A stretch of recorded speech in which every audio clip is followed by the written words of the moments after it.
You are very welcome to all of you RET channel civil with Akash. मेरा नाम है अभिषेक Bohre.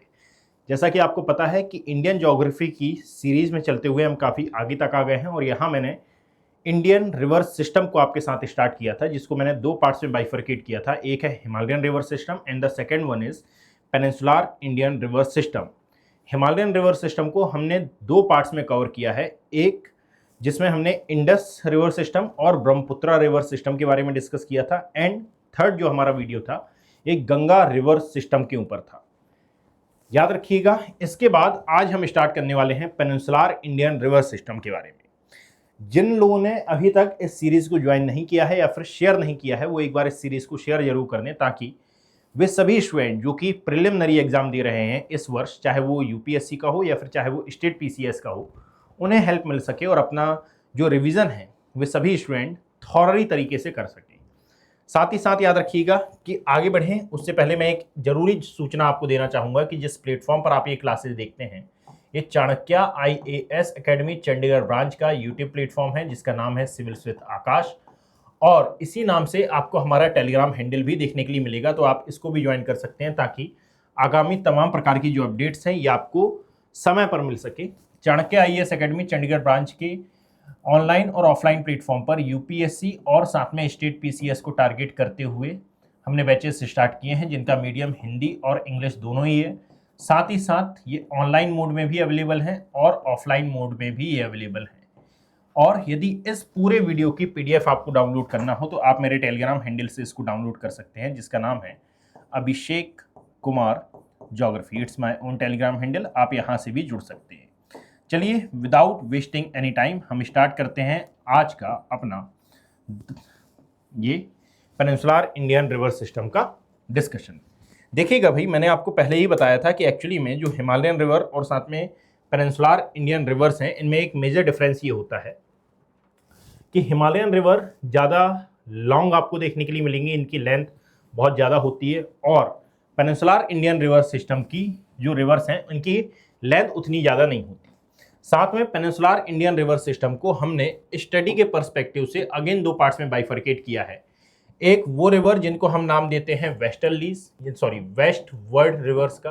What is the meaning of westward? That means वो river जो कि directly Arabian सी में अपना माउथ क्रिएट करती हैं, और जनरली ये एस्चुरी बनाने वाली रिवर्स होती है।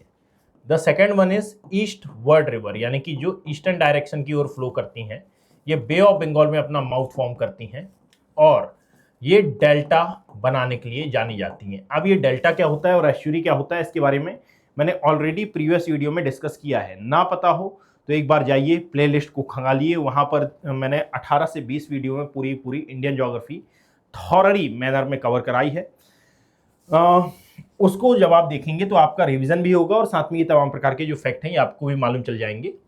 एक सिंपल सी बात आती है कि डेल्टा और एस्चुरी में क्या फ़र्क है। तो डेल्टा एंड एस्चुरी में फ़र्क, एक मेजर डिफरेंस यदि मैं निकालूं तो याद रखना इतना डिफरेंस होता है कि असल में इसका जो फॉर्मेशन होता है ये नदी के स्लोप के कारण, यानी कि जब नदी का स्लोप बहुत ही ज़्यादा जेंटल हो जाए, तो जेंटल होने पर नदी जो अपने साथ सेडिमेंट लेकर आई है उसका डेपोजिशन करने लगती है और इसके कारण ये अपना जो मार्ग है इसको बंद कर लेती है। इसीलिए नदी कई धाराओं में मिलकर, कई स्ट्रीम्स के थ्रू ये अपना जो पानी है ये ओशन या फिर सी में गिराती हैं। इससे जिस लैंड फॉर्म का फॉर्मेशन होता है इसको नाम दिया जाता है डेल्टा। और जहाँ पर रिवर माउंटेन से फ्लो करते हुए या फिर किसी आई एरिया से फ्लो करते हुए ये बहुत तेजी से सागर के अंदर प्रवेश करे, जिससे सेडिमेंटेशन का या फिर सेडिमेंट के डेपोजिशन का टाइम ही ना मिले, तो इसको नाम दिया जाता है एस्चुरी। एस्चुरी जनरली बनते हैं अरेबियन सी में, बिकॉज कि अरेबियन सी के बाजू में ही हमारा वेस्टर्न घाट माउंटेन लगा हुआ है, और वेस्टर्न घाट माउंटेन से ओरिजिनेट होने वाली कोई रिवर यदि वेस्टवर्ड फ्लो करती है तो ये अरेबियन सी में मिलकर एस्चुरी का फॉर्मेशन करती है। इसलिए सभी, अब चाहे आप देखें नर्मदा, ताप्ती, साबरमती, माही, है ना, मांडवी, ज्वारी, शरावती, पेरियार, भरतपूजा, ये सभी रिवर्स एस्चुरी का ही फॉर्मेशन कर रही हैं। इन कंपैरेटिवली यदि आप देखोगे तो जो हमारा ईस्टवर्ड रिवर्स हैं, यानी कि वे रिवर जो कि बे ऑफ बंगाल में जा रही हैं, बे ऑफ बंगाल में जो तटीय क्षेत्र है इसकी चौड़ाई थोड़ी सी ज़्यादा है। चौड़ाई ज़्यादा होने के कारण स्लोप कम हो जाता है, और स्लोप कम होने के कारण पूरे पेनिनसुलर इंडिया से जो सेडिमेंट एकत्र करते हुए रिवर्स आई हैं, इस सेडिमेंट का डेपोजिशन करती हैं, और डेपोजिशन करने के कारण यहाँ पर जब सॉइल एंड वाटर मिलता है तो एक प्रकार की पीट सॉइल का यहाँ पर निर्माण होता है, जिसको हमने नाम दिया था जो दलदलीय मृदा है उसका निर्माण होता है, या फिर एक दलदलीय क्षेत्र यहाँ पर बनता है। साथ ही साथ याद रखिएगा कि ये एरिया मेनली अपने मैंग्रोव फॉरेस्ट के लिए और पैडी प्रोडक्शन के लिए बहुत ही ज्यादा जाना जाता है। तो हर एक एरिया की अपनी एक इंपॉर्टेंस होती है। हर एक एरिया पर फ्लो करने वाली जो रिवर हैं ये अपनी एक अलग प्रकार की जो इकोनॉमिक एक्टिविटीज हैं इनको सहारा देती है। यहाँ याद रखो कि पेनिनसुलर इंडियन रिवर को हमने जिन दो पार्ट्स में बाइफरकेट किया है वो है हमारे, एक है ईस्टवर्ड और एक है वेस्टवर्ड। खैर, यदि पेनिनसुलर इंडियन रिवर सिस्टम की हम बात कर रहे हैं और इनका कंपैरिजन यदि आप हिमालयन रिवर से कर रहे हो तो याद रखना हिमालय के कंपैरिजन में ये ज़्यादा ओल्ड हैं और ज़्यादा स्टेबल हैं। ऐसा मैं इसलिए बोल रहा हूँ बिकॉज कि peninsular India is the oldest part of the world यदि आप इसको देखेंगे, और साथ में सबसे स्टेबल पार्ट भी ये माना जाता है। पेनिनसुलर इंडिया की स्टडी करने पर आपको ये मालूम चलेगा कि यहाँ पर आपको वी शेप्ड वैली दिखाई देंगी, बहुत ज़्यादा ब्रॉड यानी कि बहुत ज़्यादा चौड़ी वैलीज आपको देखने के लिए मिलेंगी। एवरेज हाइट इसकी बहुत यानी नॉर्मल है और दैट इज़ वाई यहाँ पर ग्लेशियर नहीं मिलते, इसीलिए यहाँ पर मानसून सीजन की जो रिवर है या फिर सीजनल जो रिवर्स हैं ये देखने के लिए मिलेंगी। एक और सबसे इंपॉर्टेंट बात कि जब आप फिजियोग्राफिक डिवीजन ऑफ इंडिया की बात करते हैं और पेनिनसुलर इंडिया के बारे में पढ़ते हैं तो हाँ आप एक स्टेटमेंट पढ़ते हैं कि अर्थक्वेक के हिसाब से यदि हम देखें तो अर्थक्वेक के अकॉर्डिंगली ये इंडिया ही नहीं, ठीक है, पूरे के पूरे वर्ल्ड का जो सबसे स्टेबल पार्ट है ये पेनिनसुलर इंडिया को माना जाता है। बात याद रखिएगा कि ये पूरे वर्ल्ड का स्टेबल पार्ट है तो क्या यहाँ पर भूकंप नहीं आते? नहीं, मैंने आपको पहले ही बताया कि एक्सेप्शन ऑलवेज अवेलेबल, ठीक है। तो यहाँ पर एक्सेप्शन आपको हमेशा देखने के लिए मिलेंगे। सो यहाँ लिखा हुआ है unlike Himalayan rivers they are not young, they do not from waterfalls expect in hard rock zone. बात समझिए, कठोर चट्टानी संरचना में से ये प्रवाहित होती है। ईस्टवर्ड रिवर्स कौन सी हैं? गोदावरी, कृष्णा, कावेरी, महानदी, इसके अलावा और भी आती हैं। वेस्ट फ्लोइंग रिवर कौन सी हैं? तो इसमें नर्मदा और ताप्ती ये मेन हैं जो एग्जाम पॉइंट ऑफ व्यू से जरूरी हैं, बाकी इसके अलावा और भी हैं। मैं एक बार इनके नाम लिख देता हूं और इन नाम को यदि आप चाहें तो मैं हट जाऊंगा, आप स्क्रीनशॉट ले लेना, अदरवाइज आप लिख भी सकते हैं। सो यहाँ पर यदि मैं ईस्ट वर्ड रिवर के नाम लिखूं तो इनका ऑर्डर मैं एक बार नोट डाउन कर रहा हूं यहाँ पर, नॉर्थ टू साउथ। इस नॉर्थ टू साउथ ऑर्डर को आप याद रखिएगा और इनके बारे में दो दो तीन तीन लाइन बताते जा रहा हूं, फिर आगे हम गोदावरी, कृष्णा, कावेरी इन सब के बारे में डिस्कस करेंगे। ध्यान से सुनिएगा कि सबसे पहले यदि मैंने आपको गंगा रिवर सिस्टम के बारे में बताया है तो गंगा रिवर सिस्टम के बारे में आप जानते हैं कि भाई ये हरिद्वार से मैदानी भाग में प्रवेश करती है और यहाँ के पश्चात ये उत्तर प्रदेश, बिहार, झारखंड यहाँ पर फ्लो होती है और यहाँ पर इसको नाम दिया जाता है गंगा, ओरिजिनली गंगा। जब ये जाती है वेस्ट बंगाल में तो इसका नाम होता है भागीरथी, और भागीरथी से ही एक स्ट्रीम अलग होती है by the name of Hooghly. So West Bengal में इसकी एक स्ट्रीम है जिसको हम हुगली नाम देंगे। हुगली की एक ट्रिब्यूटरी आपको मिलेगी जिसको हम बायोलॉजिकल डेजर्ट की कैटेगरी में काउंट करते हैं, by the name of Damodar, इसको नाम दिया जाता है। Damodar is a biological desert, मैं आगे इसके बारे में बताऊंगा, यानी कि जब एनवायरनमेंट की सीरीज स्टार्ट होगी तो वहां पर बायोलॉजिकल डेजर्ट एक्चुअली होता क्या है इसके बारे में हम डिस्कस करेंगे। सो दामोदर के नीचे यदि आप देखोगे तो आती है स्वर्ण रेखा। मैं फिर से आपको बता रहा हूं कि आप मेरी स्पेलिंग पर मत जाइएगा, ठीक है, आपको बस यहां पर मैं एक हिंट दे रहा हूं कि एक है दामोदर, एक है स्वर्ण रेखा। फिर वैतरणी यहां पर आएगी, दामोदर, स्वर्ण रेखा, वैतरणी। देन आती है ब्राह्मणी। ये क्या है? ये नॉर्थ टू साउथ ऑर्डर के बारे में मैं बात कर रहा हूं। Damodar, Swarnarekha, Vaitarani, Brahmani. Damodar is a biological desert and Swarnarekha is also a biological desert, ठीक है। वैतरणी, ब्राह्मणी एंड महानदी, ये जो तीन रिवर्स हैं याद रखो, ये तीनों ही रिवर जिस एरिया से फ्लो करती हैं वहां पर एक नेशनल पार्क है बाय द नेम ऑफ, इसको नाम दिया जाता है क्या? Bhitarkanika national park. Bhitarkanika national park is mainly famous for किसके लिए? जो सॉल्ट वाटर क्रोकोडाइल होते हैं और साथ में जो घड़ियाल हैं, फ्रेश वाटर घड़ियाल, ये आपको यहाँ पर देखने के लिए मिलेंगे। दैट मीन्स जो मगरमच्छ हैं उनकी तीनों प्रजातियां आपको यहाँ देखने के लिए मिलेंगी, ठीक है। सो दामोदर, स्वर्णरेखा, वैतरणी, ब्राह्मणी, महानदी। अच्छा, भीतरकणिका नेशनल पार्क एक और कारण से बहुत ज्यादा फेमस है, आपने ऑलिव रिडले टर्टल्स के बारे में सुना होगा, उनका प्रजनन केंद्र भी यहीं पर है, ठीक है। प्रजनन केंद्र यहाँ पर होने का अभिप्राय यह है कि जब ये अंडों को देते हैं और अंडों को सेने का जो काम है ये भीतरकणिका नेशनल पार्क के आसपास करते हैं, बिकॉज कि इनके अप्रोप्रिएट टेम्परेचर, इनके अप्रोप्रिएट क्लाइमेट आपको भीतरकणिका नेशनल पार्क के आसपास वाले रीजन में देखने के लिए मिलेगा। साथ में याद रखना महानदी के बाद आपको जो रिवर देखने के लिए मिलेगी दाया एंड ऋषिकुल्या, जिसमें से दाया river is directly connected with Ashok का कलिंग वॉर। ठीक, दाया ऋषिकुल्या। फिर आता है गोदावरी जिसको हम कहते हैं बूढ़ी गोदावरी, वृद्ध गंगा इसको नाम दिया जाता है। वृद्ध गंगा इसलिए बिकॉज की गंगा से बहुत ज्यादा पुरानी इसको माना जाता है, गोदावरी कृष्णा। देन आती है पेन्नेरू एंड कावेरी एंड वेंगई। ठीक है, वेंगई। एंड लास्ट में आती है ताम्रपणी। ये रिवर्स वो रिवर हैं जो कि एक्चुअली में आपके लिए बहुत ज्यादा जरूरी है। इनका नॉर्थ टू साउथ ऑर्डर कई बार पूछा गया है, ये आपको याद रखना है। कौन कौन सी है? Damodar is a tributary of Hooghly, Swarnarekha, Vaitarani, Brahmani, Mahanadi, Daya, Rushikulya, Godavari, Krishna and Kaveri, Vaigai, Tamraparni. यहाँ पर एक एक बात मैं आपको बताऊं कि दामोदर की एक ट्रिब्यूटरी है by the name of Barakar, और ये पूछा गया क्वेश्चन है, दैट इज व्हाई मैं यहाँ पर बता रहा हूं कि दामोदर डैम बताइए किस रिवर पर है, तो ये बराकर रिवर पर है, नॉट दामोदर। ठीक है। Swarnarekha is a biological desert, और इसमें आपको गोल्ड के पार्टिकल देखने के लिए मिलेंगे, और गोल्ड के पार्टिकल के कारण ही इसका जो नाम है ये स्वर्ण रेखा रखा गया है। वैतरणी, ब्राह्मणी, महानदी ये तीनों ही भीतरकनिका नेशनल पार्क से गुजरती हैं। यहीं पर एक जगह है केंद्रापारा, उसको जाकर आप मार्क कर सकते हैं। केंद्रापारा इसलिए फेमस है क्योंकि यहीं पर आपको मगरमच्छ की या फिर जो मगरमच्छ की तीनों ही वैरायटी, तीनों ही स्पीसीज आपको यहाँ देखने के लिए मिलती है। That is called salt water crocodile, fresh water घड़ियाल एंड एक और होता है जिसको हम मगर, जनरली मगर नाम देते हैं। फिर आता है दाया ऋषिकुल्या, अशोक का कलिंग वॉर, ऋषिकुल्या के बारे में बस याद रखना। वृद्ध गंगा इसको नाम दिया जाता है, महाबलेश्वर से ओरिजिनेट होने वाली कृष्णा। इन दोनों के बारे में हम पढ़ेंगे, और इन दोनों का जो डेल्टा वाला एरिया है उसके बारे में भी हमारा डिस्कशन होगा। पेन्नेरू, कावेरी को दक्षिण की गंगा कहा जाता है, वेंगई एंड ताम्रपणी।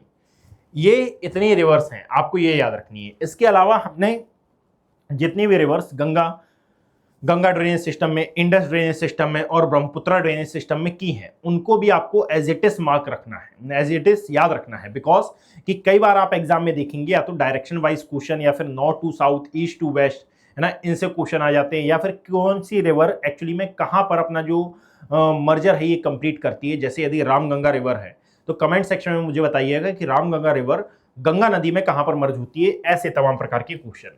साथ में वेस्ट फ्लोइंग रिवर्स की यदि हम बात करें तो एक्चुअली में वेस्ट फ्लोइंग रिवर से ऊपर भी एक रिवर है जिसको हम इनलैंड रिवर का नाम देते हैं। इसमें लूनी और बनास को शामिल किया जाता है, इसको भी आप याद रखें। वेस्ट फ्लोइंग रिवर्स की यदि हम बात कर रहे हैं तो यहां पर मैं फिर से नोट डाउन कर रहा हूं, फिर मैं साइड हो जाऊंगा, वही आप स्क्रीनशॉट ले लीजिएगा। यदि यहां पर हम देखें तो एक तो आती है भाई Sabarmati, that is called Sabarmati. Sabarmati के बाद आप देखेंगे माही, साबरमती माही। देन आएगी नर्मदा, तापी, साबरमती, साबरमती, माही, नर्मदा, तापी। माही वो रिवर है जो कि ट्रॉपिक ऑफ कैंसर को 2 बार कट करती है। ठीक है। फिर आती है मांडवी, ये गोवा में है, Mandovi, just a second, Mandovi. Then Zuari, ठीक। फिर आती है भरतपूजा, पेरियार, पाम्बिया, ठीक, शरावती। अच्छा, पहले आती है शरावती, भरतपूजा, ये भरतपूजा बोल लीजिए या फिर भरतपूजा बोल लीजिए, ठीक। पेरियार और पाम्बा ऑल्सो नोन एज पाम्बिया, ठीक। इतने रिवर्स हैं जो कि आपको वेस्ट फ्लोइंग मिलेंगी और इतनी रिवर्स हैं जो कि ईस्ट फ्लोइंग मिलेंगी। इसमें से हमारे लिए पढ़ने वाला क्या क्या है, तो एक तो महानदी, एक आता है Godavari, Krishna and the fourth one is Kaveri. सबसे इंपॉर्टेंट गोदावरी, फिर आता है कृष्णा, फिर आता है कावेरी और फिर आता है महानदी। महानदी को कई बार आप देखेंगे कि इसका जो छत्तीसगढ़ वाला ये रीजन है ये जाना जाता है मेनली पैडी प्रोडक्शन, चावल उत्पादन के लिए, और इसी को कहा जाता है सौरो ऑफ उड़ीसा। इन सभी के बारे में हम डिस्कस करने वाले हैं, और वेस्ट फ्लोइंग रिवर में हम जो डिस्कस करेंगे ये है नर्मदा एंड तापी। बाकी 1 लाइन फैक्ट के जरिए हम इसको याद रखेंगे, ठीक है। अच्छा, जस्ट अ सेकेंड, ठीक है। अब देखो व्हाट हैपेंड, चलिए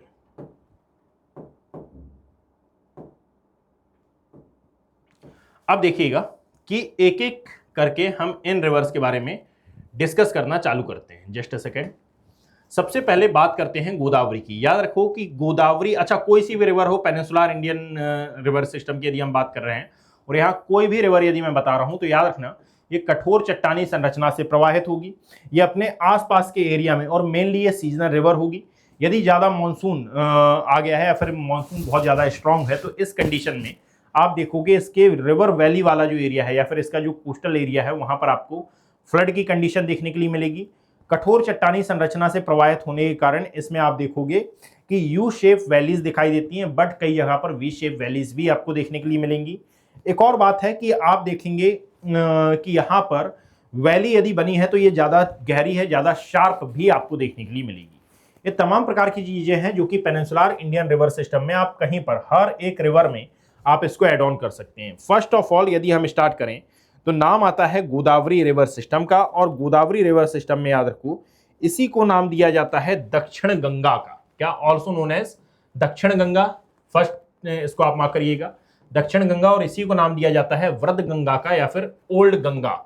पेनिनसुलर इंडियन रिवर सिस्टम में यदि आप देखेंगे तो ये सबसे लॉन्गेस्ट रिवर की कैटेगरी में आती है। अप्रोक्सीमेटली 1400 किलोमीटर के आसपास इसकी जो हाइट है, सॉरी इसकी जो लेंथ है, ये देखने के लिए मिलेगी। दे आर ओरिजिनेट फ्रॉम जो त्र्यंबकेश्वर पहाड़ी है नासिक के पास, वैष्णव घाट की ये एक पीक है त्र्यंबकेश्वर हिल, यहाँ से ये ओरिजिनेट होगी और ये महाराष्ट्र में बहते हुए महाराष्ट्र, तेलंगाना और अलग अलग एरिया को कवर करते हुए आंध्र प्रदेश में एक जगह है राजमुंद्री, वहां पर जाकर ये बे ऑफ बंगाल में अपना माउथ क्रिएट करती है। रिलीजियस पर्सपेक्टिव से यदि आप देखें तो जो कुंभ मेला है जो कि एवरी 12 ईयर में लगता है, ये इसी नदी के किनारे आपको आयोजित होता हुआ देखने के लिए मिलेगा। दैट मीन्स गोदावरी रिवर को दक्षिण गंगा या फिर वृद्ध गंगा का नाम इसलिए दिया जाता है क्योंकि जितना इंपॉर्टेंस नॉर्थ इंडियन प्लेन में आप गंगा नदी का पाते हैं, सेम एज उतना ही इंपॉर्टेंस दक्षिण में यदि आप देखेंगे तो गोदावरी का आपको देखने के लिए मिलता है। दैट इज वाई इसको नाम दिया जाता है दक्षिण गंगा या फिर वृद्ध गंगा का। वृद्ध गंगा इसलिए क्योंकि पता है आपको कि पेनिनसुलर इंडियन रिवर्स जितनी भी हैं वो उनकी एज बहुत ज़्यादा पुरानी है। अप्रॉक्सीमेटली यदि आप लेंथ की बात करोगे तो पेनिनसुलर इंडिया में ये अप्रॉक्सीमेटली 1465 किलोमीटर ट्रेवल करती है, ठीक है। और इस ट्रेवल में ये लगभग 3.13 lakh square kilometre area cover करती है, जो कि पूरे के पूरे पेनिनसुलर इंडियन बेसिन का 10%, सॉरी पूरे के पूरे इंडिया का अप्रॉक्सीमेटली 10% एरिया है, ठीक है। और 5 स्टेट से ये प्रवाहित होगी, महाराष्ट्र, तेलंगाना, आंध्र प्रदेश, छत्तीसगढ़ और उड़ीसा। अब यहाँ पर एक सिंपल सा फंडा आप याद रखो कि एक्चुअली में कोई भी रिवर यदि मल्टीपल स्टेट से प्रवाहित हो रही है, दैट मीन्स उन स्टेट्स की कोई ना कोई छोटी नदी आएगी और अपना जो जल है ये गिराएगी गोदावरी नदी में या फिर संबंधित रिवर सिस्टम में। तो इसके कारण डिस्प्यूट भी खड़े होंगे, और यदि डिस्प्यूट खड़े होंगे तो उन डिस्प्यूट का निपटारा भी होगा, और यदि डिस्प्यूट का निपटारा हुआ that means supreme court cases भी आएंगे। तो यहाँ पर सुप्रीम कोर्ट केस तो नहीं है, बट याद रखिएगा कि एक्चुअली में यहाँ पर गोदावरी रिवर डिस्प्यूट जरूर चलता है। और ये गोदावरी रिवर डिस्प्यूट क्यों चलता है? क्योंकि यदि मान लीजिए कहीं पर डैम फॉर्मेशन करना है तो वहां पर या तो जो पॉपुलेशन है इसको शिफ्ट करना पड़ेगा दूसरी जगह पर, या फिर जो वाटर कंट्रीब्यूशन है इसको लेकर या फिर वाटर डिस्ट्रीब्यूशन है इसको लेकर किसी ना किसी प्रकार का जो कॉन्फ्लिक्ट है, जो डिस्प्यूट है, ये आपको देखने के लिए मिल सकता है। खैर यहाँ पर याद रखिएगा कि एक्चुअली में ये जाती है और अपने डेल्टा का फॉर्मेशन करती है राजमुंद्री के पास, और इसका जो डेल्टा है याद रखो इसको सबसे फर्टाइल डेल्टा का नाम दिया जाता है, और इसीलिए ये जो डेल्टा वाला रीजन है इसका नेशनल इंपॉर्टेंस भी है, इवन इसका इंटरनेशनलाइजेशन भी आपको देखने के लिए मिलेगा। क्यों देखने के लिए मिलेगा थोड़ी देर बाद हम डिस्कस करते हैं। और ये डेल्टा मेनली फेमस है जो राइस कल्टीवेशन होता है उसके लिए, बट कई बार ये होता है कि ना एक्चुअली में इसका जलस्तर जब कम होता है, यानी कि इन द लोअर कोर्स, ठीक है, जब तटीय क्षेत्र में यदि आप देखोगे तो तटीय क्षेत्र में फ्लड की समस्या एक बहुत गंभीर समस्या बनी होती है, और मेनली जब मानसून सीजन होता है तो उस टाइम के लिए, जिसके कारण होता यह है कि यहाँ की जो लोकल पॉपुलेशन है या फिर लोकल जो यहाँ के लोग हैं ये बहुत ज़्यादा प्रभावित होते हैं। और इसीलिए कई बार जब बारिश होती है तो गोदावरी रिवर के आसपास के एरिया में अलर्ट भी जारी किया जाता है। ये किसी प्रकार का डिजास्टर नहीं है, एक्चुअली में याद रखिएगा कि it's a common phenomena in peninsular India कि भाई जब बारिश होगी तो बारिश होने पर जो रिवर का पानी है या फिर जो रिवर फ्लो है ये ज़्यादा होगा, यहाँ पर बाढ़ आएगी, फ्लड आएगी, तो बट ऑब्वियस ही बात है कि अदर जो लोग हैं ये प्रभावित होंगे। बट इसके कारण याद रखिएगा कि इकोनॉमिक एस्पेक्ट इसके बहुत ज़्यादा देखने के लिए मिलते हैं, दैट इज वाई ये चर्चा का विषय है, यानी कि लोअर कोर्स में जो बाढ़ की समस्या है ये गंभीर है, क्योंकि मॉनसून में ना बहुत ज्यादा डिस्चार्ज, विशेषली जो आंध्र प्रदेश है यहां पर तबाही मचाता है। Getting my point? सो अब इसको एक बार में यदि मैं कंपाइल करूं तो याद रखो कि गोदावरी रिवर एक्चुअली में ओरिजिनेट कहां से हो रही है? जो वेस्टर्न घाट माउंटेन महाराष्ट्र में नासिक के पास त्र्यंबकेश्वर हिल है, वहां से ये ओरिजिनेट होती है, 5 राज्यों में ये फ्लो करती है। यहाँ पर फ्लो करते हुए आंध्र प्रदेश में जो राजमुंद्री नामक एक जगह है वहां पर जाकर अपना ये माउथ क्रिएट करती है। साथ में यदि आप देखेंगे तो गोदावरी जहां पर अपना मुहाना बना रही है या फिर बे ऑफ बंगाल में मिल रही है, वहीं पर एक और दूसरी नदी है by the name of Krishna river, ये भी अपना मुहाना बना रही है। और गोदावरी और कृष्णा का जो डेल्टा है इसको पेनिनसुलर इंडिया का, इवन इंडिया का लार्जेस्ट डेल्टा नाम दिया जाता है। नाउ आपका एक क्वेश्चन होगा मुझसे कि सर आपने बोला कि इंडिया का लार्जेस्ट डेल्टा क्या है? केजी बेसिन, इसको इन शॉर्ट केजी बेसिन नाम दिया जाता है। बट मैंने आपका गंगा रिवर का लेक्चर देखा हुआ है और वहां पर आपने सुंदरबन डेल्टा के बारे में बताया था कि Sundarban delta is largest delta on the world, और अभी आप बोल रहे हैं कि ये केजी बेसिन है। यदि ये वर्ल्ड का है तो ये इंडिया का भी तो हुआ, क्योंकि जो रिवर इसको फॉर्म कर रही हैं वो जमुना एंड पद्मा आती हैं, और जमुना एंड पद्मा ये बेसिकली निकल रही हैं कहां से या फिर गुजर रही हैं कहां से? पेनिनसुलर इंडिया से। तो ये तो इंडिया के रिवर्स हुई ना। So how is that possible कि एक्चुअली में आपने ये बोला कि केजी बेसिन इंडिया का लार्जेस्ट डेल्टा है? बिल्कुल सही डाउट है कि Sundarban delta basically located on Bangladesh, इसका कुछ part located on West Bengal, इसीलिए हमने इसको कुछ पार्ट है, पूरा सुंदरबन डेल्टा नहीं है। इसीलिए यदि आप देखोगे तो केजी बेसिन लार्जेस्ट होता है, बिकॉज कि ये पूरा लोकेट है कहां पर? आंध्र प्रदेश में पूरा लोकेट है ये इंडियन सबकॉन्टिनेंट वाले रीजन में। दैट इज व्हाई मैंने ये स्टेटमेंट दिया है। Getting my point? सो आप कंफ्यूज इसमें बिल्कुल भी मत होइएगा। अब यहीं पर याद रखिएगा कि एक्चुअली में ये जो गोदावरी कृष्णा डेल्टा है इसको नाम दिया जाता है केजी डेल्टा, और ये जो केजी डेल्टा है ये मेनली फेमस है अपने शैल गैस के प्रोडक्शन के लिए। ठीक है, यहाँ पर आपको शैल गैस देखने के लिए मिलेगी, और ये शैल गैस को निकालना थोड़ा सा मुश्किल होता है, यानी कि इसकी माइनिंग मुश्किल होती है। इसलिए प्रीवियस टाइम यदि आप देखोगे तो इसके माइनिंग के लिए एक प्रकार की जो वेजिटेशन है इसका यूज किया जाता था बाय द नेम ऑफ गुआरगम। ये मेनली उगती है राजस्थान में, और इसका जो ट्रेड है ये एक समय पर हम किया करते थे यूएसए के साथ, और यूएसए के कारण इसका बहुत ज्यादा लॉस हमें झेलना पड़ा था। दैट इज वाई गुआरगम आपके लिए जरूरी है। इससे क्वेश्चन भी यदि आप देखोगे तो प्रीवियस टाइम में इससे रिलेटेड जो क्वेश्चंस हैं ये भी आपको देखने के लिए मिलेंगे एग्जाम में। बात समझिए। सो यहां पर गोदावरी की यदि ट्रिब्यूटरीज की बात की जाए, अच्छा ये है गोदावरी रिवर, एक मैप मैंने यहां पर लगाया है। जैसे ये है भाई नासिक के पास त्र्यंबकेश्वर पहाड़ी, और यहीं पर यदि आप देखोगे तो नासिक के आसपास ही इवन ये इतने एरिया में गोदावरी नदी के तट पर जो कुंभ का मेला है ये आयोजित किया जाता है। इसकी ट्रिब्यूटरीज की यदि आप बात करोगे तो इसमें आती है पूर्णा, इसमें आती है दुधना। ईस्ट टू वेस्ट यदि हम ऑर्डर करें या फिर वेस्ट टू ईस्ट ऑर्डर की यदि हम बात करें तो दुधना है, पूर्णा है, फिर आती है पेनगंगा, ठीक है, पेनगंगा, वेनगंगा, ठीक है, ये है वेनगंगा, इंद्रावती आती है और शरावती आती है, सवारी आती है। कौन कौन सी? एक है हमारी पूर्णा, पेनगंगा, वेनगंगा, इंद्रावती और सवारी। Is that clear? फिर यदि आप यहां पर देखेंगे तो आपको मिलेगी परौरा, मंजीरा और मन्यार। ये इतने रिवर्स हैं जो कि इंपॉर्टेंट है। अब यहां पर जो गोदावरी की ट्रिब्यूटरीज हैं इनको हमने 2 पार्ट्स में बाइफरकेट किया है। ऊपर वाला कौन सा होगा? बट ऑब्वियस सी बात है लेफ्ट हैंड साइड, और नीचे वाला कौन सा होगा? Right hand side. तो एक है राइट बैंक की ट्रिब्यूटरीज और एक आती है लेफ्ट बैंक की ट्रिब्यूटरीज। इन दोनों की यदि मैं बात करूं तो एक एक करके इनको समझने की कोशिश करना है। यहां पर मैंने लिखा हुआ है कि लेफ्ट बैंक की ट्रिब्यूटरीज कौन सी हैं? वेनगंगा, वर्धा, इंद्रावती एंड सबरी। कहां पर क्या होता है, क्या क्या चीजें आपके लिए इंपॉर्टेंट है? तो सबसे पहले देखो, ओरिजिनेट होती है फ्रॉम सेंट्रल इंडिया एंड जो together with Wardha and Pranhita, यानी कि प्राणहिता और वर्धा के साथ ये अपनी जो पानी है ये गिराती है कहां पर? गोदावरी रिवर में। वर्धा रिवर की यदि हम बात करें तो सतपुड़ा से ये ओरिजिनेट होती है और वेनगंगा में ये मर्ज होती है। इंद्रावती की बात करेंगे तो छत्तीसगढ़ से ओरिजिनेट होती है और बस्तर प्लेट्यू से ये गुजरती है। बस्तर प्लेट्यू की सबसे मेन रिवर्स में इसको काउंट किया जाता है।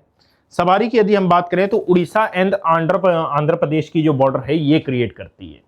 राइट बैंक की सबसे मेजर ट्रिब्यूटरी है मंजीरा, ये तेलंगाना से ओरिजिनेट होती है और राइट बैंक में ये कहां पर, यानी कि तेलंगाना के पास राइट बैंक में ये अपना जो मुहाना है ये बनाती है कहां, गोदावरी में, ठीक है। तेलंगाना से ही ओरिजिनेट होती है ये।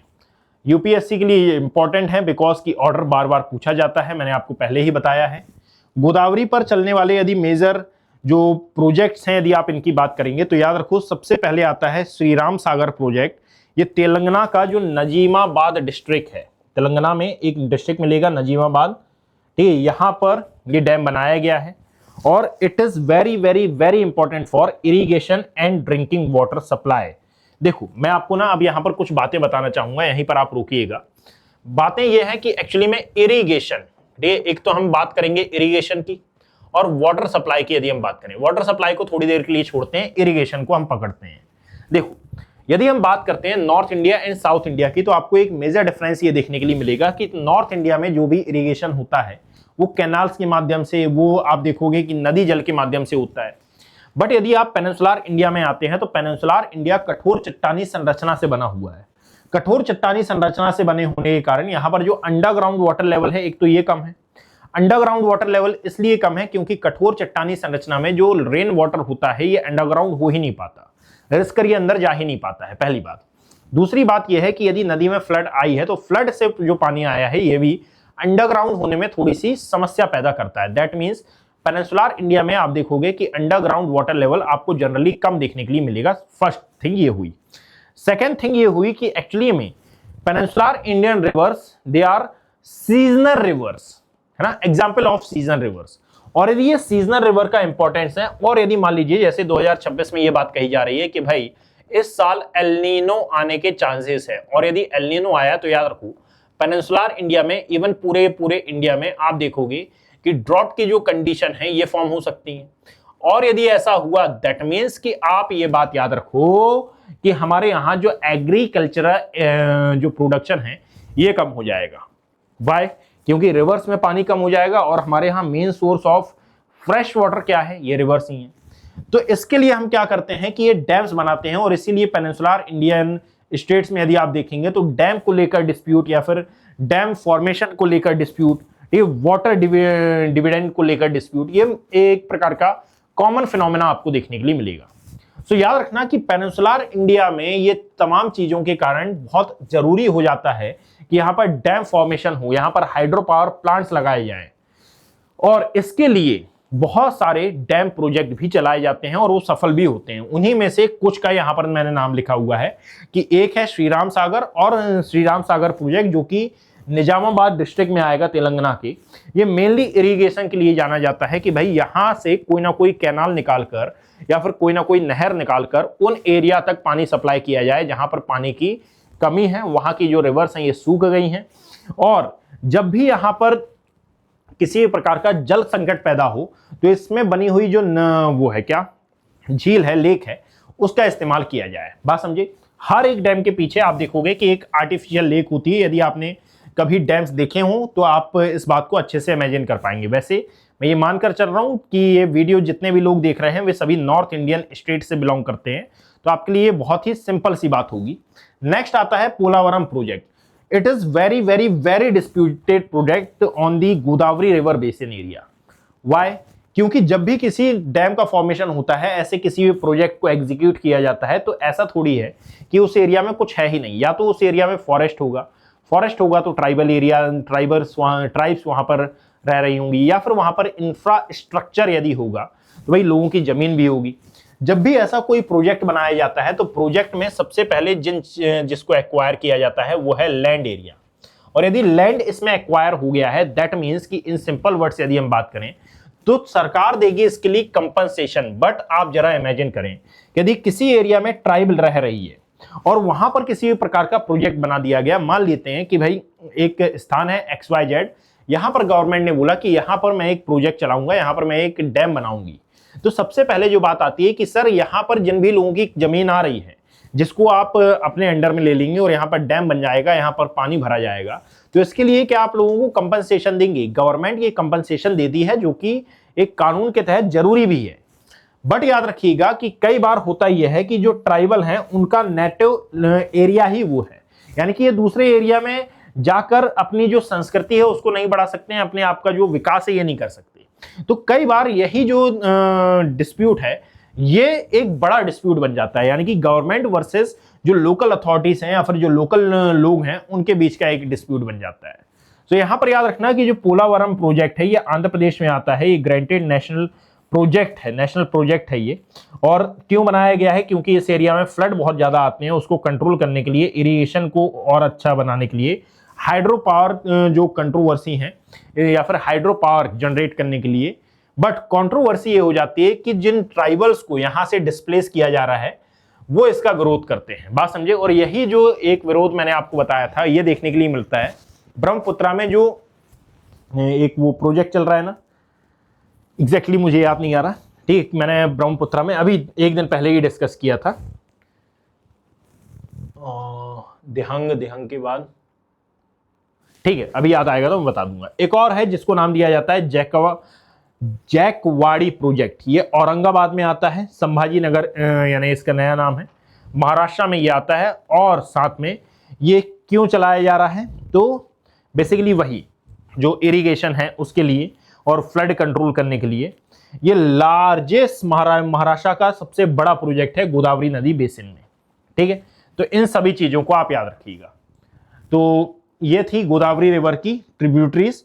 और यदि प्रेजेंट टाइम की हम बात करें, जैसे कि करंट अफेयर में जो कि चर्चा में है, because current affair is very very very main part of for your preliminary examination as well as mains examination.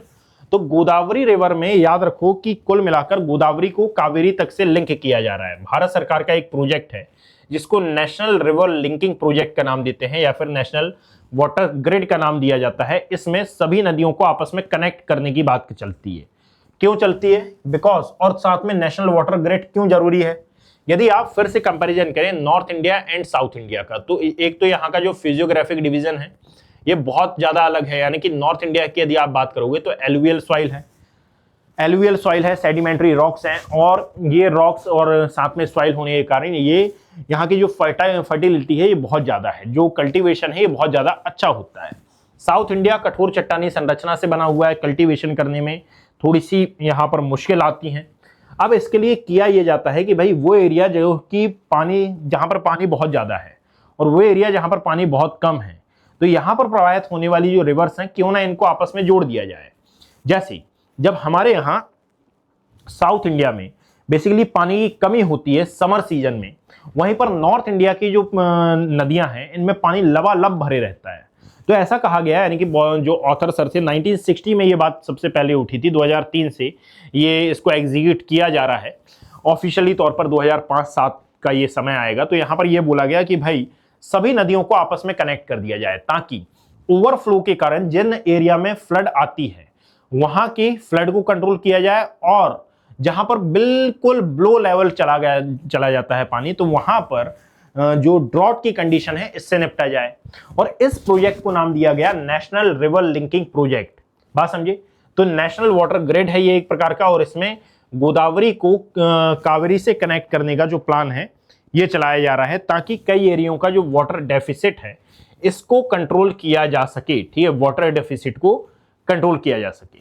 अब यहां पर याद रखो कि एक्चुअली में ये जो नेशनल पर्सपेक्टिव प्लान है इसका ये हिस्सा है, ठीक है, और इसको अभी वर्तमान में नेशनल वाटर डेवलपमेंट एजेंसी देख रही है। नेशनल वाटर डेवलपमेंट एजेंसी इस पर काम कर रही है। अब इससे होगा क्या कि अभी ना पूरे के पूरे ये गोदावरी कृष्णा बेसिन वाला जो एरिया है, मेनली गोदावरी वाला एरिया, यहां पर फ्लड एंड ड्रॉट आपको जो बहुत ज्यादा देखने के लिए मिलते हैं, इसको भी कंट्रोल करने पर बातचीत चल रही है। और एक प्रकार से जो डिवास्टेटिंग फ्लड आती है climate change and global warming के कारण ये और ज्यादा बढ़ी है, और ये जो इंक्रीजिंग दिस इनबैलेंस की बात होती है कि भाई फ्लड है कहीं पर ड्रॉट है, ये जो इम्बैलेंस क्रिएट होता है इसको भी कंट्रोल करने का प्रयास चल रहा है। और आने वाले समय में इस पर कोई ना कोई प्रोजेक्ट जरूर होगा। याद रखना कि 2022 में यदि आप देखोगे तो गोदावरी में जो एक एरिया है by the name of Bhadrachalam, ठीक है, यहां पर 70 साल में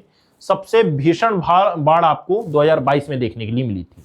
that is why Godavari river system या फिर गोदावरी रिवर बेसिन के बारे में ये कहा जाता है कि this river basin is mainly affected by जो फ्लड है और साथ में ड्रॉट है। वो रिवर एक ही है पर इसका एरिया चेंज होने पर जो फ्लड है वो आ जाती है और एरिया चेंज होने पर दूसरा एरिया देखने के लिए मिलता है कि ड्रॉट की कंडीशन से ये बहुत ज्यादा जूझ रहा है। इसको कंट्रोल करने के लिए तमाम प्रकार के जो प्रोजेक्ट है ये चलाए जा रहे हैं। साथ में गोदावरी में जल की मात्रा बहुत होती है और कावेरी में भी अच्छी खासी होती है, बट एक टाइम आता है जब गोदावरी में जल की मात्रा घटती है और कावेरी में हर समय बनी रहती है। बेसिकली पेनिनसुलर इंडिया की one and only evergreen reverse में काउंट की जाती है कावेरी रिवर, तो इसीलिए गोदावरी को कावेरी तक से कनेक्ट करने की बात होती है। आपके मन में एक डाउट आ सकता है कि सर बीच में कृष्णा आ जाएगी। अरे भाई सभी को कनेक्ट किया जाएगा ना, कावेरी को कृष्णा से, कृष्णा को गोदावरी से। Getting my point. आगे आते हैं। Now we are discussing the Krishna river. Krishna river के बारे में यदि हम बात करें तो याद रखना कि ये पूरे के पूरे पेनिनसुलर इंडिया की ईस्टवर्ड रिवर्स में सेकेंड लार्जेस्ट रिवर्स में काउंट की जाती है। क्या बोला मैंने? पेनिनसुलर इंडियन रिवर्स को हमने दो पार्ट्स में बाइफरकेट किया था, एक है ईस्टवर्ड और एक आता है वेस्टवर्ड। ईस्टवर्ड रिवर्स की जो सबसे सेकेंड लार्जेस्ट रिवर है इसको नाम दिया जाता है कृष्णा रिवर का।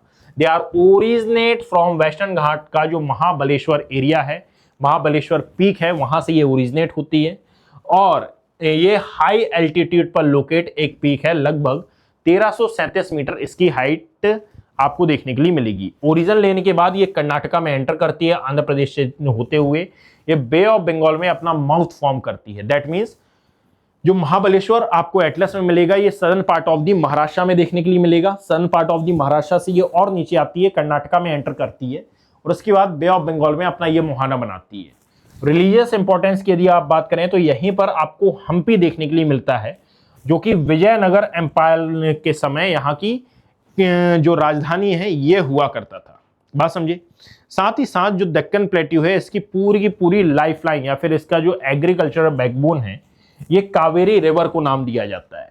अभी आपने बोला कि सर महाराष्ट्र के जो सदर्न पार्ट है वहां पर कोस्टल एरिया जो मिलेगा वेस्टर्न घाट माउंटेन, यहाँ आपको कृष्णा मिलेगी, बट गोदावरी तो महाराष्ट्र में इससे बड़ा एरिया कवर कर रही है, तो दक्कन प्लेट्यू की मेन रिवर क्यों कहा जा रहा है? अरे एक्चुअली में दक्कन प्लेट्यू का ही एक्सटेंशन आपको महाराष्ट्र में मिला था और कर्नाटका में मिला था। सो ये महाराष्ट्र से ओरिजिनेट हो रही है, कर्नाटका में जा रही है, दक्कन प्लेट्यू में ब्लैक सॉइल मिलती है, उस पूरे एरिया को इरिगेट कर रही है और दैट इज वाई इसको एग्रीकल्चरल बैकबोन का नाम दिया जा रहा है। वन लाइन फैक्ट है, इसको याद रखिएगा। जब आप कृष्णा नदी के बारे में पढ़ेंगे तो इसकी जो लेंथ है ये अप्रोक्सीमेटली आपको 1400 किलोमीटर देखने के लिए मिलेगी और अप्रोक्सीमेटली ये बेसिन एरिया इसका 2.58 लाख स्क्वायर किलोमीटर का देखने के लिए मिलेगा। यदि बेसिन की हम बात करें, सबसे पहले बेसिन और साथ में जो ड्रेनेज एरिया है उसके बेसिन और रिवर वैली में आप अंतर समझ। यदि मैं बोल रहा हूं Ganga drainage system, that means वो पूरा एरिया जहां से इसकी ट्रिब्यूटरीज आ रही हैं और जहां पर ये मर्ज हो रही हैं, इसको गंगा रिवर सिस्टम का नाम दिया जाता है। जब मैं गंगा रिवर के बारे में बात कर रहा हूं तो ओनली गंगा रिवर, ठीक है। सो अभी हमने कृष्णा के बारे में बात की थी कि भाई ये ओरिजिनेट होती है कहां? महाराष्ट्र से, एंटर करती है ये कर्नाटका में और एंटर कर जाती है आंध्र प्रदेश में और आंध्र प्रदेश में जाकर ये गोदावरी के पास, यानी कि जहां पर गोदावरी माउथ फॉर्म कर रही है उसी के आसपास ये अपना माउथ फॉर्म करती है। यही याद रखो कि एक्चुअली में यदि बेसिन एरिया की बात करोगे, what is the meaning of basin area, यानी कि अब वो एरिया भी इसमें शामिल होगा जहां से इसकी ट्रिब्यूटरीज एक्चुअली में आ रही हैं। सो एक तो हो जाएगी कि कृष्णा किन किन एरिया से फ्लो करती है, महाराष्ट्र, कर्नाटका एंड आंध्र प्रदेश। इसके अलावा एक और स्टेट इसमें जुड़ेगा bye the name of Telangana. Telangana में इसका बेसिन एरिया है, बट तेलंगाना में जो कृष्णा रिवर है ये फ्लो नहीं करती। सीजनल फ्लो वेरिएशन की यदि आप बात करोगे तो याद रखिएगा कि जो कृष्णा रिवर है ये मेनली मॉनसून रिवर है, यानी कि डिपेंड्स ऑन मॉनसून, बट होता ये है कि समर्स में बहुत इसका जो रिवर फ्लो है ये कम हो जाता है, ठीक है। और इसीलिए डैम्स और साथ में जो रिजर्व्स हैं इनका नेटवर्क यहां पर बनाया जाना है। So Krishna is mainly dependent on monsoon. It has extremely high flow during the monsoon and very low flow in summer. That is why a network of dams and reserves has been built. ठीक है, ताकि किसी area में यदि agriculture को लेकर problem है, irrigation को लेकर प्रॉब्लम है, तो उसको रिजॉल्व किया जा सके। फिर इसके बाद जाती है और गोदावरी के पास अपना मुहाना बनाती है, मछलीपट्टनम के पास। So large fertile delta near Machilipatnam, Arunachal Pradesh का एक डिस्ट्रिक्ट है। This delta is extremely important for rice cultivation and Diviseema area is part of this delta. ठीक है, यानी कि वही केजी बेसिन वाला जितना भी कंटेंट है वो इसमें ऐड ऑन कर लिया जाएगा। आफ्टर ऑल आप याद रखिएगा कि कृष्णा रिवर की दो प्रकार की यहां पर आपको ट्रिब्यूटरीज देखने के लिए मिलेंगी, और ये कौन सी हैं? तो ये है कृष्णा रिवर का मैप। देखो, यहां से ये ओरिजिनेट हुई कृष्णा रिवर, और इस प्रकार से ये फ्लो करते हुए, एक्चुअली में ऐसे ऐसे फ्लो करते हुए ये विजयवाड़ा के पास मछलीपट्टनम आपको मिलेगा यहां पर, और ये अपना डेल्टा फॉर्म कर रही है। इसी के ऊपर गोदावरी डेल्टा फॉर्म कर रही है, और गोदावरी कृष्णा रिवर का जो डेल्टा वाला एरिया है दे मेनली फेमस फॉर जो मैंग्रोव फॉरेस्ट हैं उनके लिए, और साथ में जो शेल गैस की माइनिंग की थी पहले हमने और अभी भी करते हैं उसके लिए। इसी का इंटरनेशनलाइजेशन, इसी का नेशनलाइजेशन सब कुछ आपको देखने के लिए मिला था। इसकी दो प्रकार की ट्रिब्यूटरीज हैं। The first one is left bank and the second one is right bank.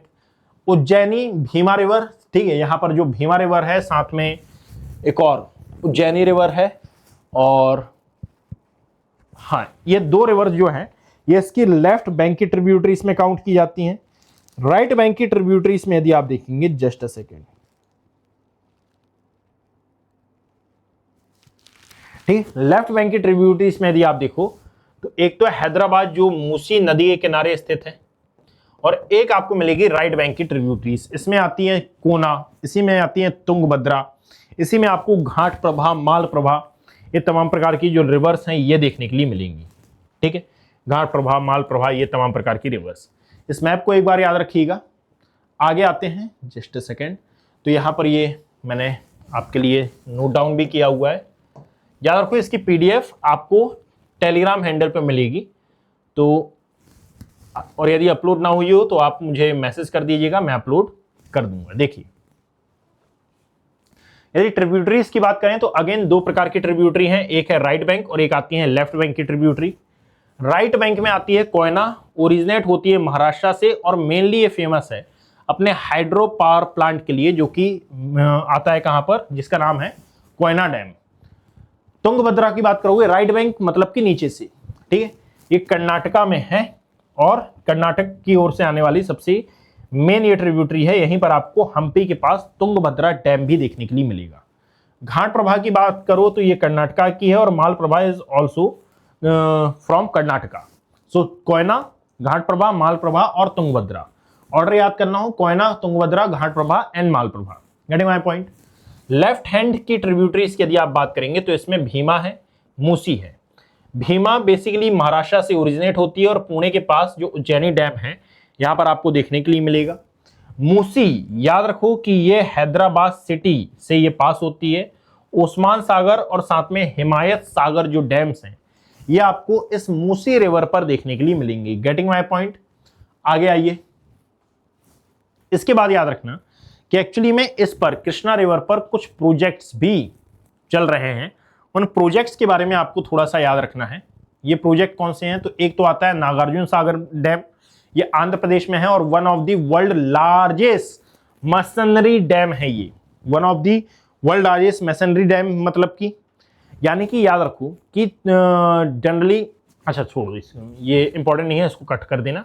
One of the world largest, अच्छा, मैसनरी डैम की यदि आप बात करोगे तो इसका मतलब होता है कि भाई एक ऐसा डैम जिसका यूज मेनली पानी को रोकने के लिए किया जाता है, यानी कि बड़े बड़े ईंट, पत्थर, कंक्रीट ये सब लगाकर ये एक प्रकार से दीवार बनाई जाती है, और उसके द्वारा यानी कि बहुत ज्यादा दबाव के माध्यम से पानी को रोकने का काम किया जाता है। They are also known as gravitational dam, या फिर गुरुत्वाकर्षण बांध इनको नाम दिया जाता है। सो वर्ल्ड का second largest, one of the world largest masonry dam है।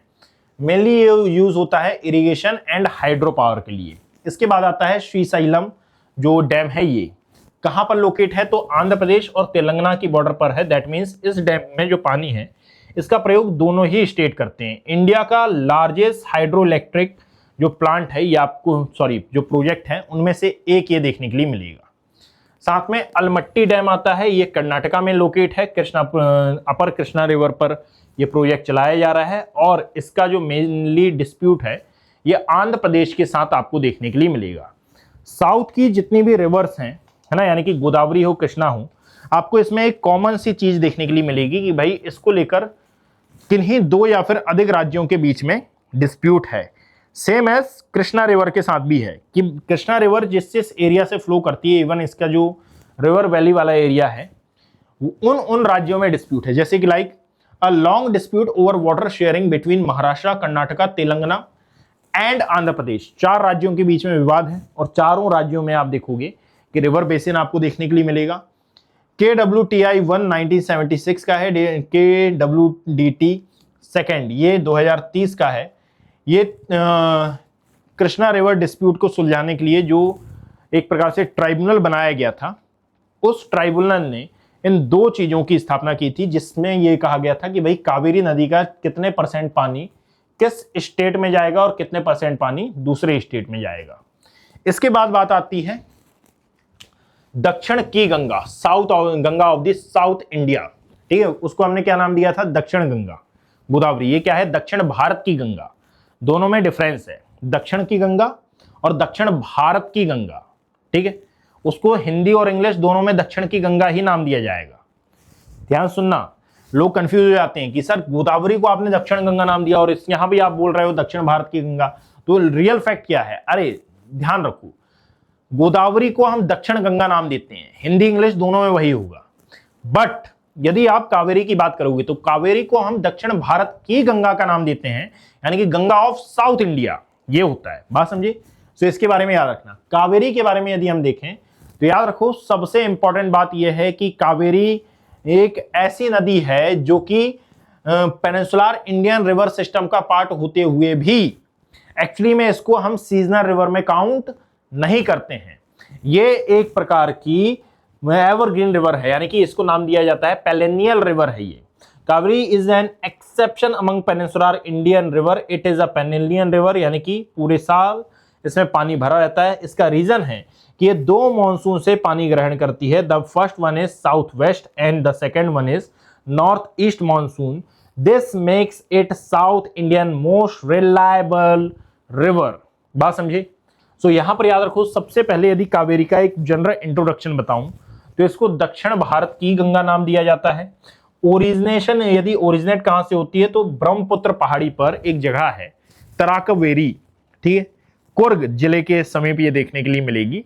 वहां से ये ओरिजिनेट होती है और साथ ही साथ कर्नाटका और तमिलनाडु की लाइफलाइन ये कहलाती है। और इसीलिए जहां पर भी रिवर फ्लो अच्छा होगा वहां पर एग्रीकल्चर अच्छा होगा, एग्रीकल्चर अच्छा होगा तो वहां पर इरिगेशन यानी कि जो पॉपुलेशन है ये अच्छी होगी। और यदि पॉपुलेशन अच्छी है तो उसको हम भगवान का दर्जा देंगे कि भाई ये रिवर है, इस रिवर के कारण ये संस्कृति पल बढ़ रही है।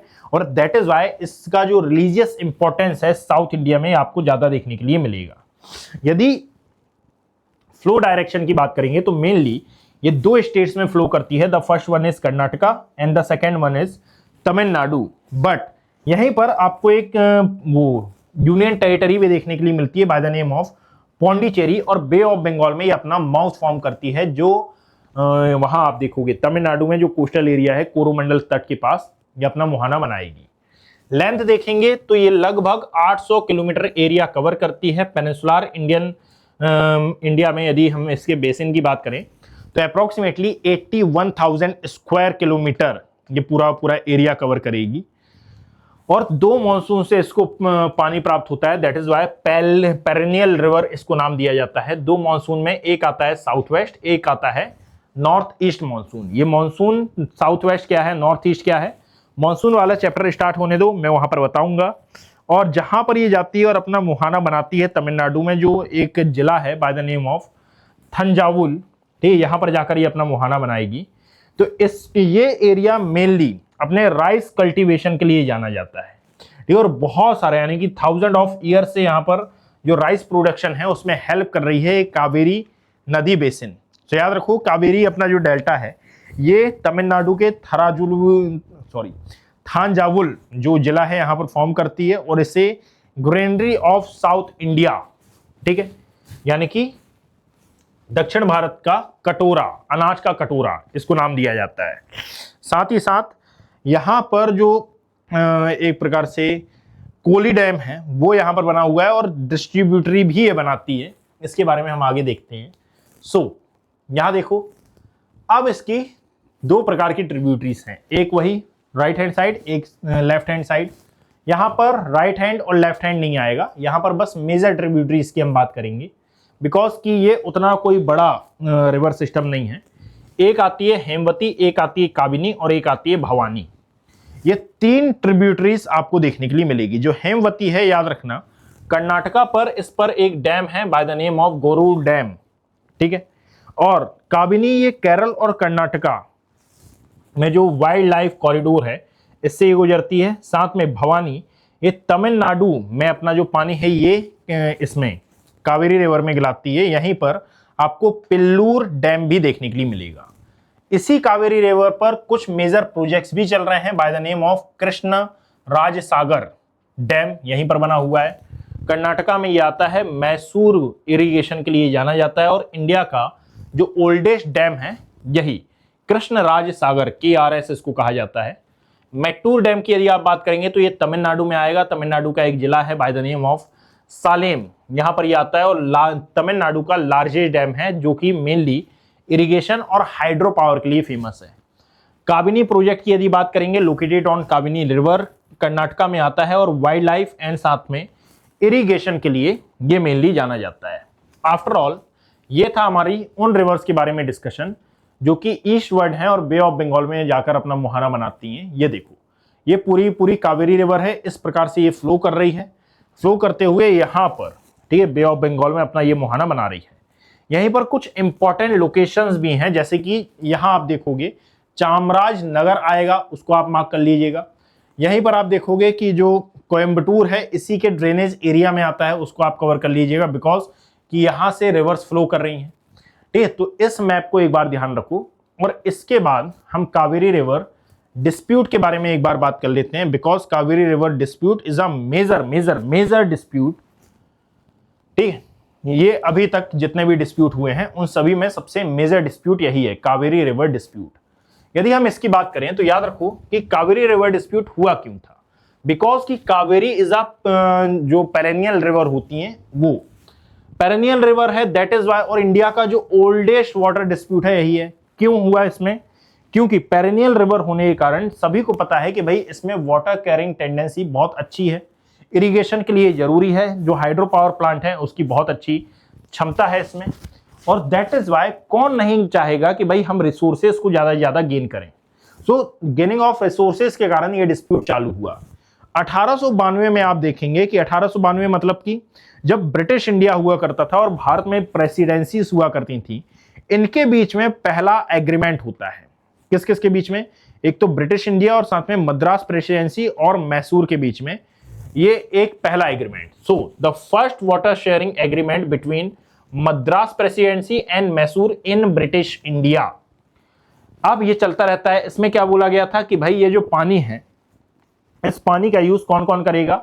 तो ये जो अपने मैसूर और साथ में जो मद्रास प्रेसिडेंसी है ये दोनों ही करेंगे। यानी कि इसमें किसी प्रकार का कोई भी डिस्प्यूट नहीं हुआ, बांट दिया गया पानी कि भाई इतना आप कर लेना, इतना हम कर लेंगे, कोई दिक्कत की बात नहीं।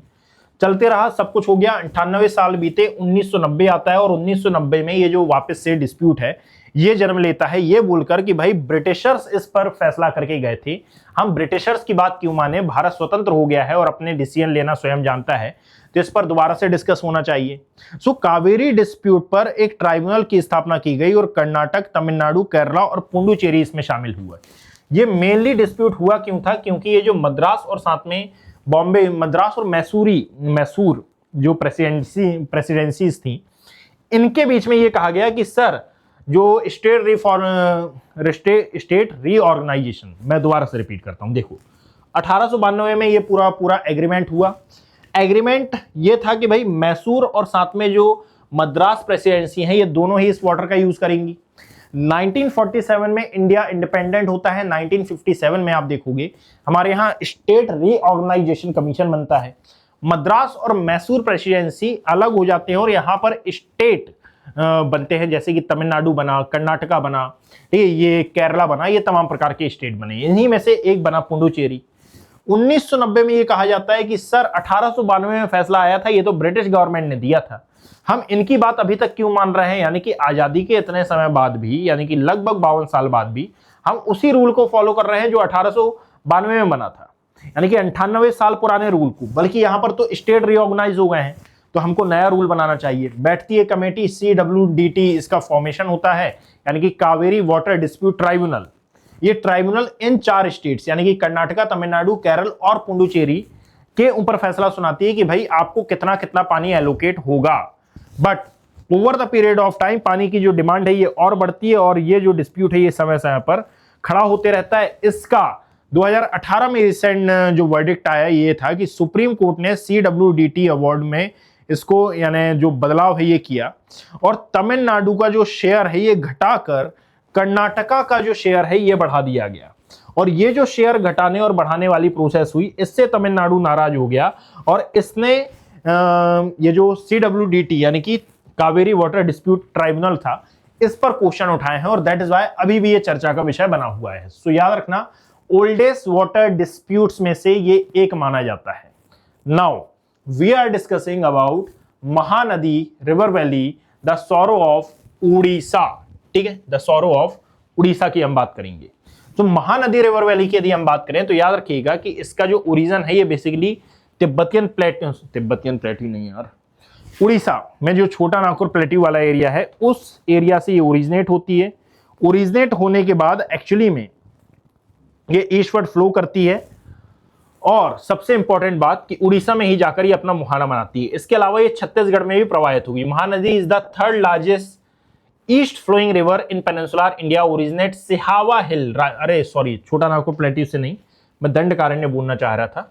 ये Sihawa hills near Raipur, Chhattisgarh. It is a major river of Chhattisgarh and Orissa. इसकी जो मेजर लेंथ है ये 858 किलोमीटर है। Basin area approximately 1.42 lakh square kilometre है। फ्लड से ये बहुत ज्यादा ग्रसित है, और यहां पर इसीलिए हैवी सिल्ट लोड आपको देखने के लिए मिलेगा।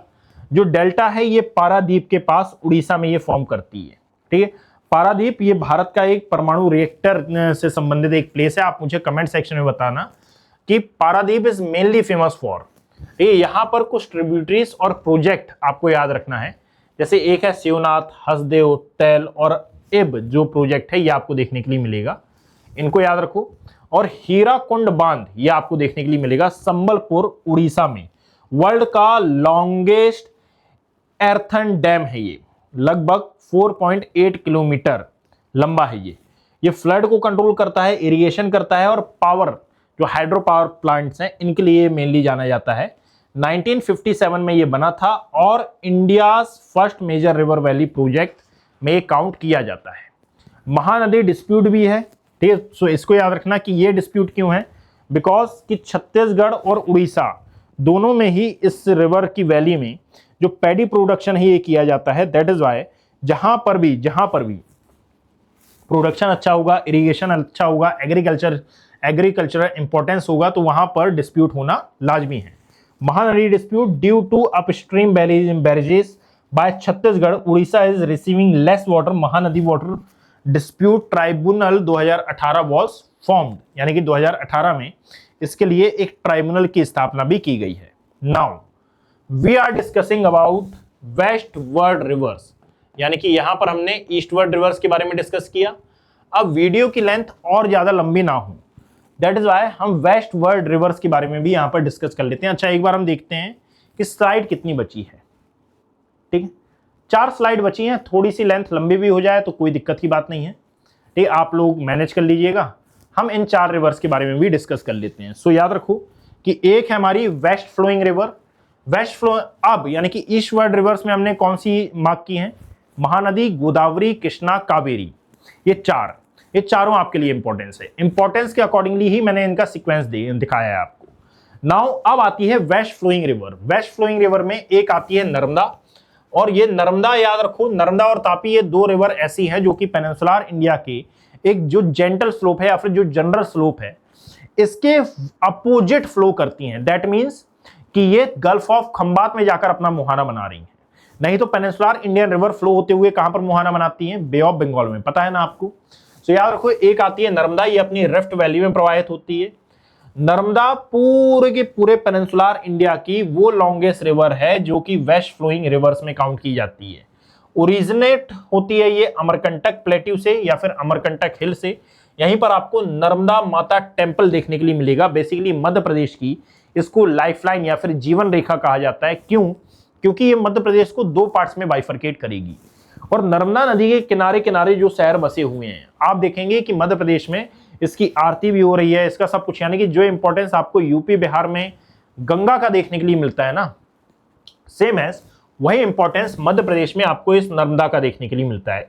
It flows through the rift valley between the Vindhya and Satpura mountain ranges. एक साइड आपको सतपुड़ा मिलेगा और एक साइड आपको विंध्यन रेंजेस मिलेंगी। और सतपुड़ा एंड विंध्यन रेंजेस किसके लिए फेमस है?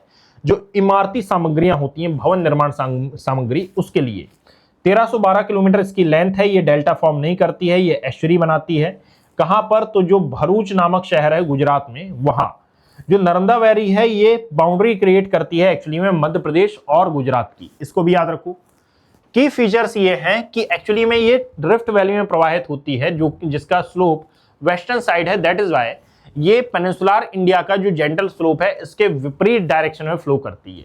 मार्बल रॉक्स के बीच में से ये प्रवाहित होती है और इसीलिए यहाँ पर कई प्रकार के जो टूरिस्ट हॉटस्पॉट हैं ये भी हैं, जिनमें से एक आता है भेड़ांग घाट।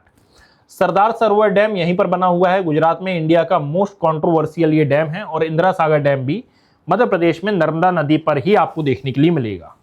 नर्मदा बचाओ आंदोलन बहुत ज्यादा फेमस है। और क्यों फेमस है? बिकॉज की नर्मदा पॉल्यूटेड हो रही है। नर्मदा का जो वो वाला एरिया है, कोस्टल एरिया, या फिर यूं कहा जाए कि नर्मदा वैली कंटिन्यूसली श्रिंक हो रही है।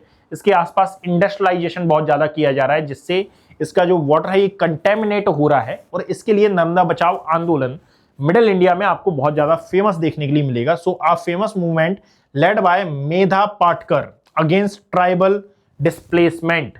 ठीक है, ट्राइबल डिस्प्लेसमेंट को लेकर भी ये बहुत ज्यादा चर्चा में है। सो ये हुआ हमारा नर्मदा रिवर सिस्टम वाला portion. And Narmada river system के बाद आप याद रखो, अब कहानी आती है तापी रिवर सिस्टम की। Tapi Narmada twin river.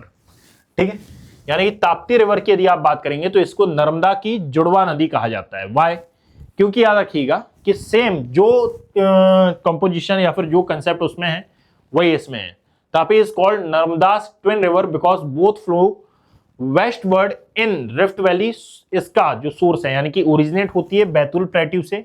Betul district में जो बैतूल पहाड़ी वाला एरिया है वहां से मध्य प्रदेश में ये आता है। सतपुड़ा रेंज का ये पार्ट है। 724 किलोमीटर इसकी लेंथ है। मध्य प्रदेश, महाराष्ट्र, गुजरात में बहते हुए, यानी कि इन तीन स्टेट्स में ये फ्लो करते हुए एमपी से ओरिजिनेट हो रही है, महाराष्ट्र में जा रही है, गुजरात में ये अपना मुहाना बना रही है, अरेबियन सी में ये मिल रही है नियर सूरत में। और यहां पर याद रखना flows to the south of the Satpura. Satpura के नीचे ये बहती है। अच्छा, आपसे ये भी पूछ लेगा कि विंध्यन और सतपुड़ा के बीच में कौन सी रिवर फ्लो करती है, तो that is called Narmada. Satpura के साउथ में कौन सी करती है, तो यह है ताप्ती। यानी कि ऑर्डर क्या हो जाएगा? सबसे ऊपर है विंध्यन, फिर आती है नर्मदा, फिर आती है सतपुड़ा, देन आती है क्या? ताप्ती। VNST, इसको याद रखना। Narmada flows north of Satpura. ठीक है, does not form a delta, ये एस्चुरी बनाती है, जैसा कि पहले बताया था। जो उकाई डैम है गुजरात में वो यहां पर बना हुआ है, the largest dam on Tapti. Kakrapar barrage जो है ये गुजरात में बना हुआ है इसी पर, और ये मेनली फेमस है इरिगेशन के लिए। Getting my point? नाउ यहां पर मैंने नर्मदा और ताप्ती का जो एक छोटा सा मैप है वो लगाया है। जैसे पेनिनसुलर इंडियन रिवर में यदि आप बे ऑफ बंगाल की ओर फ्लो करने वाली रिवर्स के बारे में बात करोगे तो ये मैप काम आएगा। महानदी, गोदावरी, कृष्णा एंड कावेरी। ठीक है, यहाँ पर मोस्टली ये सीजनल है, कहाँ पर ये जाती है, तमाम प्रकार की चीजें हैं। फिर यहाँ पर मैंने नर्मदा और ताप्ती का मेंशन कर रखा है। यहीं है लूनी, बनास, साबरमती, माही, नर्मदा, ताप्ती। फिर Mandovi, Zuari, Sharavathi, Bharathapuzha, Periyar, Pamba, they are basically rivers of Kerala. फिर क्विक रिवीजन के लिए ये मैंने इसको शॉर्ट कर दिया है। सो इस वीडियो की जो लेंथ है ये थोड़ी सी लंबी हो गई है, बट चीजें मैंने कवर कराने का प्रयास किया है। आई थिंक मैं आपकी हेल्प कर पाया हूँगा। सो इसके लिए आप याद रखो कि यदि आपको ये वीडियो पसंद आया हो तो आप इसको ज़्यादा से ज़्यादा शेयर कर सकते हैं, इन वीडियोस को लाइक कर सकते हैं, अपना जो रिस्पेक्टिव फीडबैक है कमेंट सेक्शन में दे सकते हैं। और यदि किसी भी प्रकार का कोई भी डाउट हो, किसी भी प्रकार का कोई भी संशय हो, तो इसके लिए आप मेरे टेलीग्राम हैंडल में जुड़ सकते हैं जिसका नाम है Abhishek Kumar geography, as well as तमाम प्रकार की अदर अपडेट्स के लिए आपको ज्वाइन करना है ऑर्गेनाइजेशन का टेलीग्राम हैंडल जिसका नाम है सिविल्स विथ आकाश। साथ ही साथ ये वो कॉन्टैक्ट नंबर है जिस पर आपको फ्री मेंटरशिप प्रोग्राम अवेलेबल कराया जाएगा। यहाँ पर भी आप कॉन्टैक्ट कर सकते हैं, बैचेस की इंफॉर्मेशन भी आपको यहीं पर मिलेगी। Thank you, have a great day. मिलते हैं इंडियन मॉनसून में।